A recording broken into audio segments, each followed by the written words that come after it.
How do I teach my child the value of money? It's a question that tugs at every parent's heart.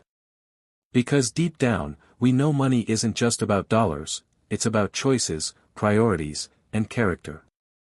And yet, many of us weren't taught those lessons ourselves. So how do we pass down what we're still trying to figure out? Here's the truth: teaching your child the value of money doesn't start with lectures or spreadsheets. It starts with conversations. Honest, simple, everyday conversations. When your child asks, "Can I get that toy?"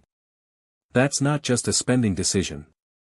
It's an opportunity to talk about needs versus wants, waiting versus having, and what matters most. Want to make it stick? Let your child see money in action. Take them grocery shopping and talk through choices. This cereal is $3, and this one is $6. What's the difference? Let them help pick. Let them count the change. Let them be a part of the why behind the what. And when you give them a little money of their own, through allowance or birthday gifts, let them decide how to use it, with gentle guidance. Help them divide it into 3 jars: spend, save, and give. That simple act starts to build lifelong money values, like patience, generosity, and responsibility. The goal isn't to raise a mini accountant.